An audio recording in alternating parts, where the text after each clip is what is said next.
Lunes de leyes, como siempre, si tiene preguntas, pon ahí en los comentarios o síenme un DM, por favor. Vamos a estar empezando en inglés. Ladies and gents, Lunes de leyes, Monday of the law. Getting started with some new information we have from ICE. Also talk a little bit about Arizona-specific expungements for Mary Jane. Do me a favor, give me a question down below in the comments. If it has too much personal information, as always, go ahead and send the DM. And as always, if you're watching on YouTube, hit that subscribe button and send me your questions starting now. Ahora mismo, en la idioma que usted prefiera. Go ahead and drop them down. All right, so here's what we have from ICE. A lot of people are applauding. A lot of people are saying positive things about. A lot of people are excited about. Let's get this on the screen over here. Biden administration bars ICE from detaining pregnant or nursing women. 2021, this is really a headline. This is serious news. The Biden administration says that now we should stop doing this. Do you know how many times I've sat across from someone bawling in absolute tears because their baby's at home and they're in an ICE detention center? Absolutely disgusting practice of this government that we've had. People are up in arms. Let Cuba free. Let Cubans be free. While Cubans sit in detention centers here in the United States, while women sit detained away from their babies. Yes, I'm thinking of Maria from Mississippi. When I visited her in detention center there in Louisiana, and hearing her cry and seeing her cry, being away from her young baby. Well, the Biden administration is changing that, thankfully. And now they're saying if you're pregnant, if you're nursing, if you have a child under the age of 1, ICE will not detain you. So hopefully we see less people suffering because of this evil, I just won't call it the evil administration of Trump. Let's call it the whole immigration detention system, the whole immigration removal system that we have in this country, where we focus on figuring out how to keep out and how to remove people versus figuring out how to get people in and how to ensure people's rights are respected when they're here. That is the kind of environment where we celebrate news like the news that we saw last Friday from ICE, saying let's all be happy. We're no longer going to detain pregnant women or women who have had a baby who are less than a year old. Like, ridiculous. That this was even the situation that we as a society were saying we believe in justice, we believe in humanity. We're going to hold people who are pregnant detained. We're going to hold people who have little babies detained away from their children for who knows how long, and eventually remove them from the country even though they have young babies here.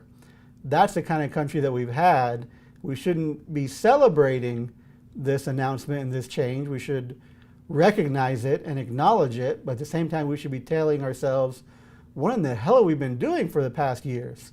How did it get to the point where this is news, where this is a celebration, where this wasn't already the norm? Unbelievable, right? So that's the good news from the world of immigration that came out, and now on to new news from the great state of Arizona. Let's put up here our friends at the Maricopa County Attorney's Office. Don't think I've ever said that in an actual sentence, but they have something decent on their page. You know, usually we're fighting them in the Arpaio days for arresting people and charging them with felonies and getting trainings from ICE about how to give them plea agreements that would deport people, or fighting them for arresting people for protesting and charging them as gang members. But today, something good on their website, so it'll be nice for the day, right? So let's go over this. Prop 207, marijuana convictions, adjudication expungement request. The Maricopa County Attorney's Office has made a page here where if you fit this criteria, starting on July 12th, 2021, if you're watching live, guess what, folks? That's today. On today's date, you can apply for expungement for convictions and juvenile adjudications occurring before the passage of Prop 207 if the offense was for, number one, possessing, consuming, transporting 2 1/2 ounces or less of marijuana, no more than 12 1/2 grams in the form of concentrate. Number two, possessing, transporting, cultivating, or processing not more than 6 marijuana plants at your residence for personal use. Number three, possessing, using, or transporting paraphernalia relating to the cultivation, manufacture, processing, or consumption of marijuana. So here is a page where you can go, and the old Maricopa County Attorney's Office will say, if you're under the 2.5 grams, 2.5 ounces of marijuana, if you're under 12.5 grams of marijuana concentrate or 6 marijuana plants, we can go on here and start the expungement process, hopefully get the Maricopa County Attorney's Office to sign on board. A problem with a lot of these reports that I've been reading, if it's a very minuscule amount, they don't list the weight. If it's so small that it would be embarrassing to list the weight, they don't bother weighing it. They just say a usable amount of marijuana was found in the small zipper bag. A usable amount of marijuana was found in the center console without specifying the actual weight. So what is the Maricopa County Attorney's Office going to do about that? What are the judges going to do about that? If it's not the actual weight in there, are they still going to let us get this expungement based on the fact that the police report is unclear, it's ambiguous, of what the actual weight is? Well, let's find out. So if you're interested, if you want our help, feel free to give us a call. I saw also people putting out today, I think Normal is going to be helping people out as well. There's a form right here if you want to go pro se. And if you want the big dogs, there's our number right there. Holler at us as well. We can help with that. Now, immigration-wise, what does it mean? Immigration-wise, in our best advice that we can give you, it's still going to be considered a conviction until we get a federal law, which rumor has it, this thing called the MORE Act is there and getting some traction, which kind of mirrors the state law that we passed here in Arizona, right? A federal acknowledgement that goes out and changes all these immigration statutes that have to do with controlled substance offenses, grounds of inadmissibility, grounds for removability. So it's really safe to assume now that even if you do this process, even if you get an order of expungement from a Maricopa County Superior Court judge or Cochise County or Navajo or Yavapai or Pima, whatever county you're in, that immigration will still consider this a conviction, especially when we're dealing with EOIR, immigration court, immigration judges, and ICE trial attorneys. Who knows? Maybe we'll have better luck with USCIS. Maybe we'll have better luck somewhere else. But as it stands right now, it's my opinion that everybody should be advised for immigration purposes. This is still going to be considered a conviction. The best that we can do is put it in. When something like a 212H waiver that's discretionary, we still want to have an expungement so we can go and say, hey, it was expunged, right? There's still arguments that can be made. It's always good to have that expungement versus a set aside versus having the actual conviction, but want to give that very clear warning, asterisk, hashtag, whatever you want to call it.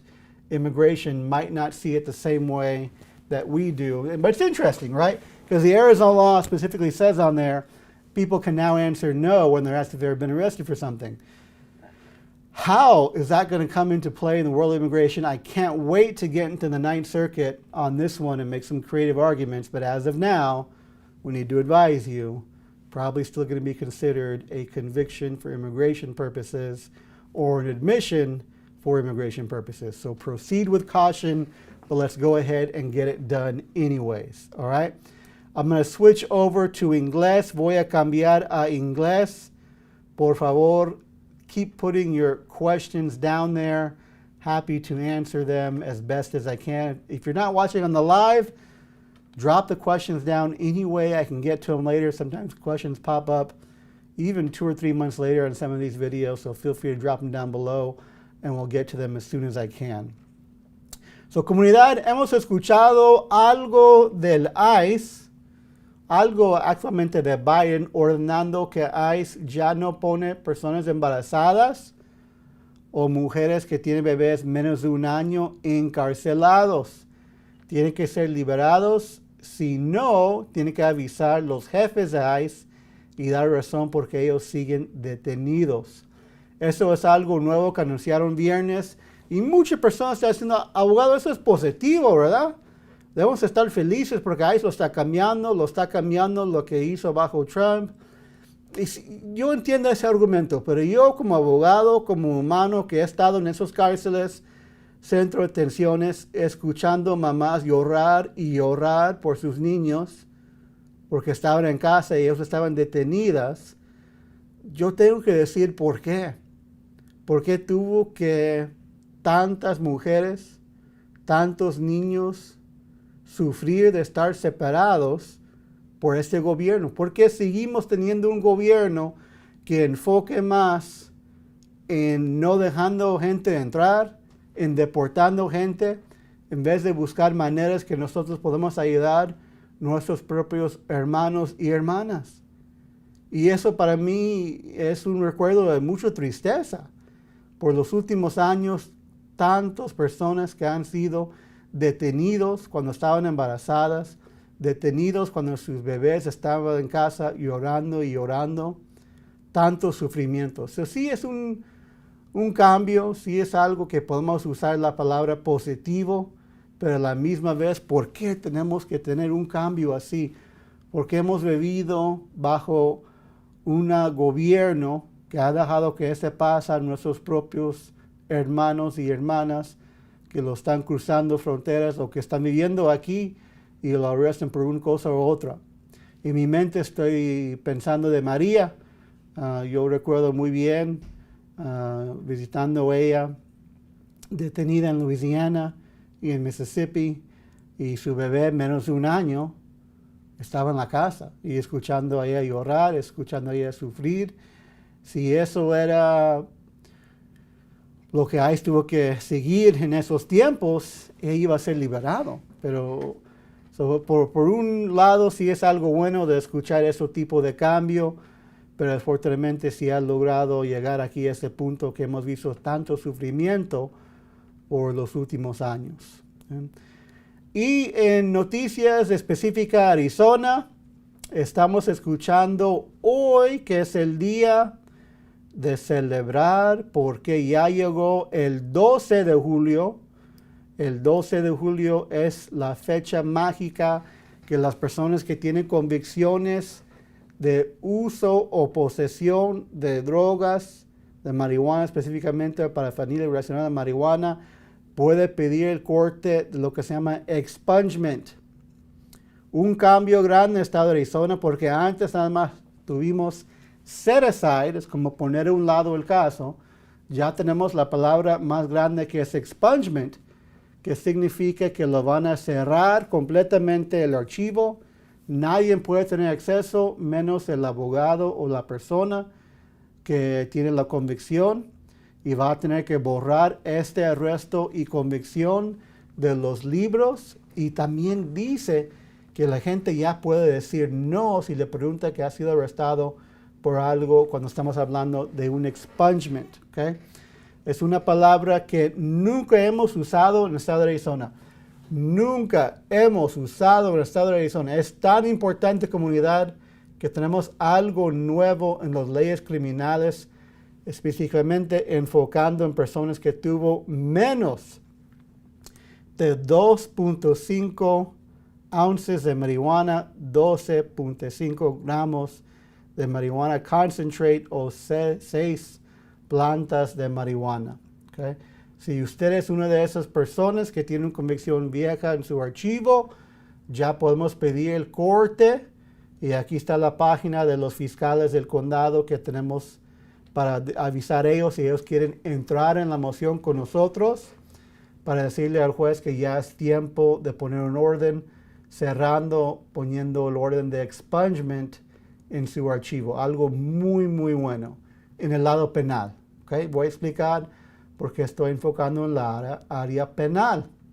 Porque en migración, y eso es bien, bien raro, comunidad, voy a intentar explicar eso, pero en el mundo de migración es el mundo federal.